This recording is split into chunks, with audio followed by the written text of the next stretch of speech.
You immediately pick, well, I'm going to be a female rogue or whatever, and then suddenly it's like thousands of darkspawn and they're exploding when you hit them. Like, you haven't picked your decks or anything, and yet you're mauling through these guys. And then what you find is right away the story's kind of torn apart. This Inquisitor character leans in like, bullshit, that's not what really happened. And then you get to see the reality. And I think what we're doing there is I mean, from a gameplay standpoint, players who are new or who are coming in from Origins and want to see the changes, they're kind of front-loaded. You're right there, you get to see, wow, man, rogues leap around and explode, that's awesome. But if you're coming in, from a story standpoint, what it does is it lets you see the character you've built and kind of how people will perceive him or her, not the character from Humble Beginnings, but with the legend that's built up around them. And then we tear that down, see it. And we really hit one of what I see as the main themes of the game, which is legends are made. They're not born. Not everyone comes with a prophecy stapled to their neck. They often earn it.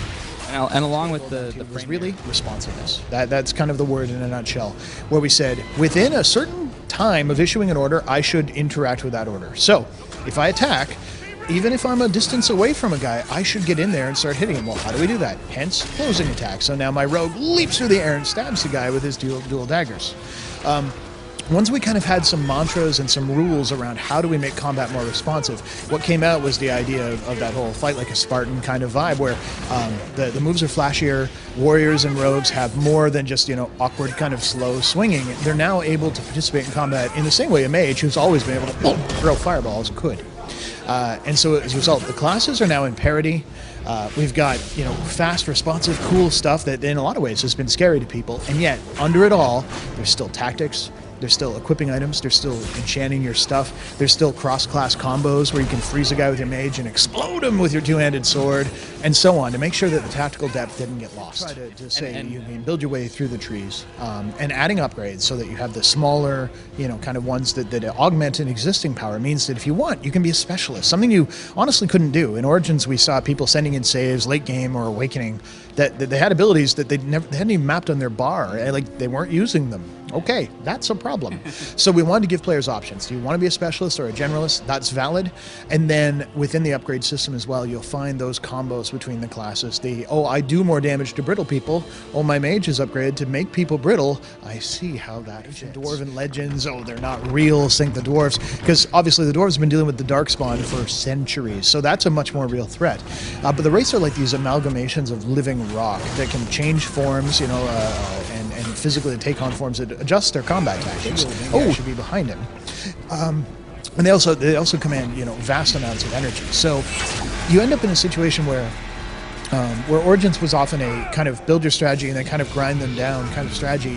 The boss fights, I think, in 2 more often evolve or use the environment. So if the creature is going to explode, they get behind the pillar and don't take the damage and stuff, which I think will keep people a lot more engaged, a lot more active, without falling into the trap of, I have to time the BXA, no combo system or anything like that. Instead, it's more about positioning and awareness, which to me is kind of the fundamentals of tactics.